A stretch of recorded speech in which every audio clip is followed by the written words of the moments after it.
The Habs go winless in 3. Oh gosh, what have I got myself into?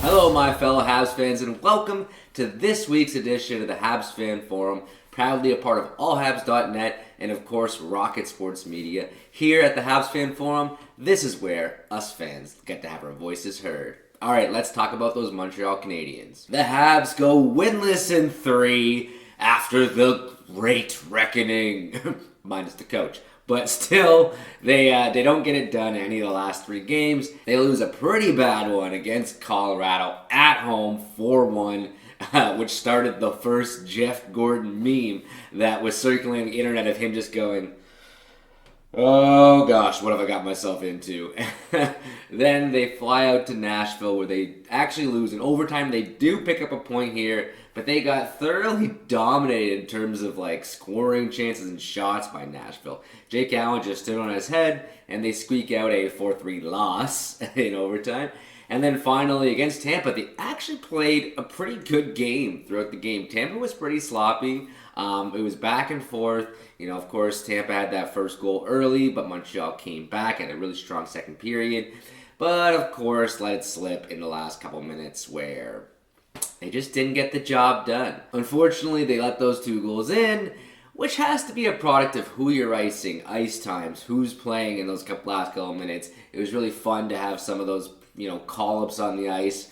And there are a lot of injuries, which I'll get into. But at the end of the day, coaching had a little something to do with this. I know the players, of course, lost on the ice, but of the great reckoning, the only piece still left over is Dom Ducharme, and I don't know. When Ryan Poehling isn't out there, who's been playing so well recently, kind of says something to how the coach is viewing player development. I mean, just look at what happened in Vancouver recently. They not only cleaned house in management, and they got rid of Travis Green too. Now, I don't really know much about Travis Green, like his coaching pedigree and how good or what he's known for, but they started fully fresh, and that would have been nice because there was just Dom Ducharme handprints all over this game. Even though they outplayed them, they still lost. Okay, before we continue, just a quick word from our sponsors. The Habs Fan Forum is proudly a part of Rocket Sports Media and the Hockey Podcast Network, and we are sponsored by DraftKings. Right now, in the swing of hockey season, you can download DraftKings Sportsbook as a first-time user. All you have to do is put a bet down of $1. They'll give you free $100 of betting credits if you use the promo code THPN, as long as one team scores a goal, which is, let's face it, pretty much going to happen. If DraftKings Sportsbook is not available in your state, that's okay. Just remember to use the promo code THPN on sign-up, and there's still tons of cash prizes you could win. All right, let's go into some roster notes. Before going into this game, you've probably heard of Sami Niku and Brendan Gallagher being in the COVID-19 protocol. We have Josh Anderson, Tyler Toffoli, Jeff Petrie, Joel Armia, of course, not adding to Paul Byron and Carey Price, Joel Edmondson, and now in mid-game, Christian Dvorak also goes down. I think in the second period, can't remember exactly when against Tampa, but he goes down and doesn't return. He's out for the game. The injuries are piling up like crazy, and you can't help but make a connection between the performance and the injuries. The Habs lead the league in man games lost if you count Shea Weber retirement, which is kind of iffy. Even if you don't, they're like top 3, and same thing for cap hit. They lead the league in like cap hit lost to injury, and they're at least in the top 3, same thing without Shea. But they're up there with like Vegas, who recently acquired Jack Eichel, who's a $10 million cap player, who just wasn't playing from the beginning, so was not part of the original plan. So nonetheless, they are high up in man games lost and cap hit of injured players, which, okay, you gotta be able to fight through it. I mean, mid-game like this, the roster they had against Tampa was already rough. And you lose your second line center, it's going to be hard to make up for that. Let's be real here. Especially against Tampa, the defending champions. But nonetheless, really well-built teams are prepared to at least mitigate the damages. They have players that they'll bring up. I know on the Rocket Sports Media channel, they were talking about Elone instead of Dauphin, and just little things. Like, not only little pieces that are, like, drafted and developed, but also just little roster moves that could make a slight difference.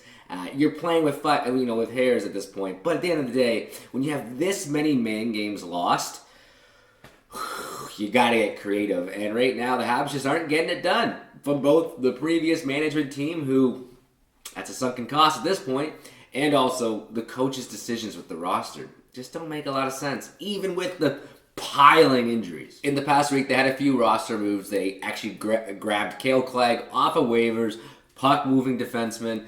Boy, what a debut. Does he give up a sweet goal to Patty Maroon? I didn't watch his own personal game enough throughout the entire game. That was the only bad play as I noticed. I'm sure he's just getting his legs under him. So looking forward to see what he brings. He does kind of meet that Jeff Gorton mold. Fast, puck-moving, skilled, all that kind of stuff, even though he doesn't have much of a shot. Again, they bring up Dauphin, Laurent Dauphin. Nothing much to say about that. I don't know where he's going to go, but he was there. And then they bring down Norlander, which, okay, at the end of the day, I'm not actually fully opposed to him playing in Laval or fully opposed to him playing in Sweden, but it's obviously a mismanagement here. However, the new team has to look at this from okay, this is what's been done. This is our vision for this player. This is what we need him to do. Let's talk to him. Let's communicate. Let's be transparent, and let's get him on board. So if they're gonna play him in Laval for a while, they're gonna have to let's make sure he knows what his path back to the NHL is over a period of time. Don't bring him back in 2 games. And it's too bad he didn't get to play in Sweden for the last couple of months, because that would have been great before bringing him to Laval full-time to then transition to the NHL. Final note before I wrap up here. Happy 100th point to my boy, Slick Nick Suzuki. Bats in that goal and gets his 100th point. So, hopefully after that contract, many more of those, but super excited for the kid. All right, my expectations are aligned. My eyes are strictly on the new management team, and I'm hoping this coach starts playing the rest of the year, his players the rest of the year, how he should be playing his players, because they ain't making the playoffs now, so I can take losses a little different. Let's see them have, maintain that transparency, build that vision. I'm really excited about what Jeff Gorton's going to do in the next few weeks while they're still looking for a GM. All right, that's it for this week's episode of the Habs Fan Forum. Thank you so much for watching. If you liked the video, just like down below. Comment, tell me how you feel about the last games, about these roster moves, how you feel about all these injuries. Let me know down below and I'll get back to you. Also share, please tell your friends if you know any other Montreal Canadiens fans. Shoot this over to them.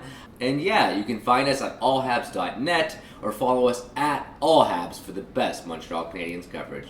Once again, thank you for watching. My name is Ben Danking, and of course, woo! Go Habs, go, baby!